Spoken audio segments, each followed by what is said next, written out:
Hi guys, welcome to our daily encounter. Have you ever been in a situation where you just felt overwhelmed? You felt like you're at the end of your rope. Your spirit, your very inner being, just fainted within you, and you didn't know what to do. You tried to find help from other people, but they couldn't help. You tried in your own strength to fix the situation, but to no avail, and you just felt at a loss. Well, if you've ever felt that way, or if you're feeling that way today, you can relate to the sentiments in Psalm 142, most likely. Psalm 142 was written by David while he was in the cave of Adullam, it's believed. And there, Saul was persecuting him.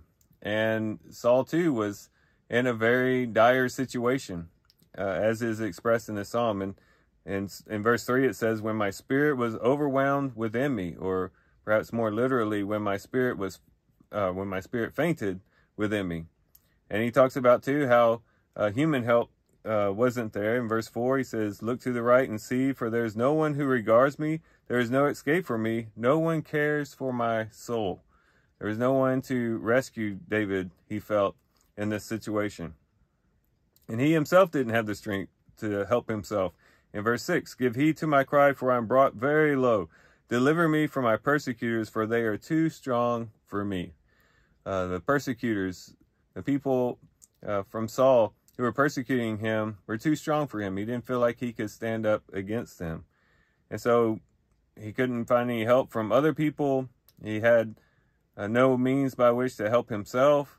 And so once again, we see that David is at the end of his rope.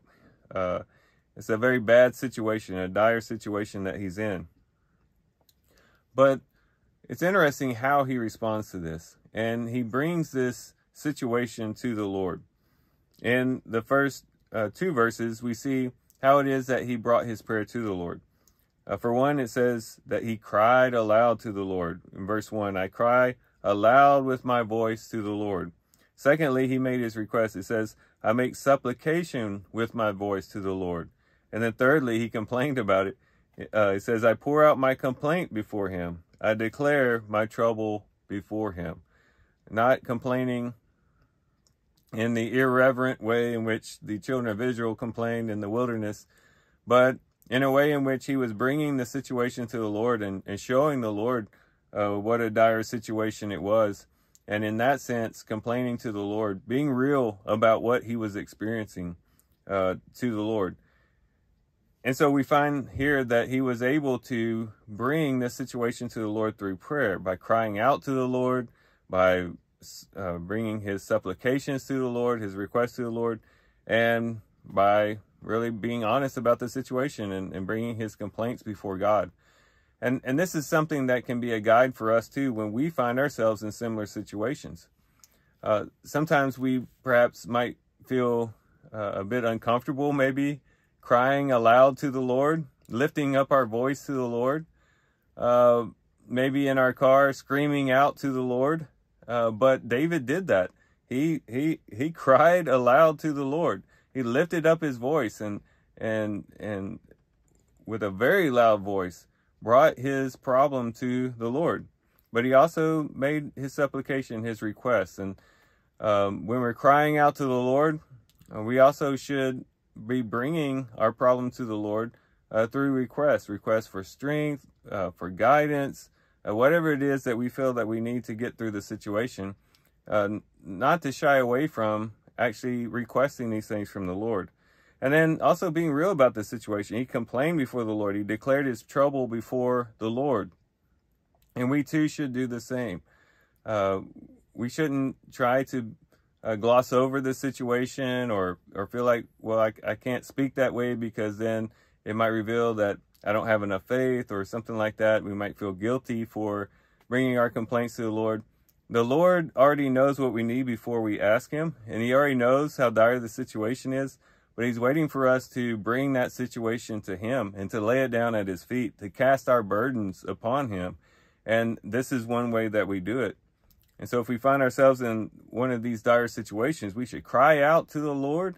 We should bring our requests to the Lord, and we should bring our complaints to the Lord. And what we'll find is that when no one else can help And when we ourselves can't fix the situation, we'll be coming to a God who can. And sometimes the Lord brings us into situations where no one else can help us. He brings us into circumstances in which we can't help ourselves, so that we have to completely and utterly rely on him. I'm reminded of 2 Corinthians chapter 12 in verse 9, where the Lord told Paul in connection to the thorn in his flesh. He said, he had entreated the Lord 3 times for this matter, and Jesus said to him, my strength is perfected in weakness. And Paul said, I prefer then to boast in my weaknesses, so that the power of Christ could be manifested in me. And so these are the times in which God's power, his strength, his glory is demonstrated, in these times when we have no other help, when we have to utterly and completely depend on him. And so let's be encouraged by Psalm 142.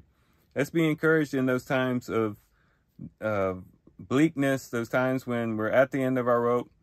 Let's be encouraged to bring those situations to the Lord, to boldly come before the throne of grace and find help in time of need, and to understand that we have a God who can help us when everyone else fails us, when we ourselves fail us.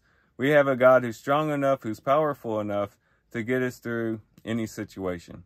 So let's let that be our encouragement today. With that, guys, I do thank you for watching the video today. Hope you guys have a great day. Love you guys. God bless.